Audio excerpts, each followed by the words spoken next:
মুখে কালিমা তৈয়বা শুদ্ধ উচ্চারণে পড়া। 1 নম্বর শর্ত শুদ্ধ উচ্চারণে কালিমা পড়া। 2 নম্বর এই কালিমার মর্ম মানে আল্লাহ ছাড়া কোনো ইলাহ নাই, হযরত মুহাম্মদ মুস্তাফা সাল্লাল্লাহু আলাইহি ওয়াসাল্লাম আল্লাহর বান্দা ও রাসূল, এই কথাকে মনে প্রাণে বিশ্বাস করা, ঠিক কি না? 3 নম্বর কালিমার দাবি মাথা থেকে নিয়ে পায়ের পাতা পর্যন্ত ফিট করা, ঠিক? এর নাম হলো ঈমান। কিন্তু এবার একটু দেখেন শতকরা আরেকটা আন্তর্জাতিক আইন শোনাই আপনাদের। যেই দেশে যেই ধর্মাবলম্বী মানুষের সংখ্যা আধিক্যতা বেশি, ওই দেশের ধর্মীয় শাসন অনুযায়ী রাষ্ট্র চলবে, এটা হলো আন্তর্জাতিক আইন। কিন্তু আমাদের দেশে বারবার বলা হয় 90%, 95%, 98% মুসলমানের দেশ, এখনো পর্যন্ত কেউ সাহস করে বলতে পারে না আমরা আমাদের দেশে কোরআন অনুযায়ী শাসন চালাবো। এই কথা কোনো সরকার বলতে পারতেছে না, ঠিক কিনা বলেন?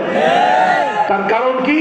তার কারণ হলো 95%, 98% মুসলমান হওয়ার পরেও এই যে এখানেই যারা আছেন, এখানেই যতজন আছেন, আমি যদি জিজ্ঞেস করি কতজনের কালিমা শুদ্ধ আর কতজনের কালিমা অশুদ্ধ, কি ঠিক কিনা? আপনি সরকারি চাকরি করবেন, দরখাস্ত দিবেন, সরকারি চাকরি করার জন্য একটা দরখাস্ত লাগে।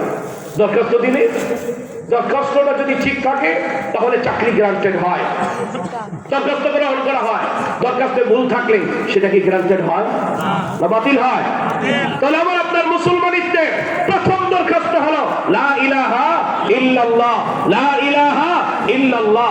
সেই কালিমার মধ্যেই অশুদ্ধতা ভুলে ভরা, তাহলে কি করে ভাবলেন যে আমার দরখাস্ত মুসলমানিত্ব গ্রান্টেড হয়েছে? ঠিক কিনা বলেন?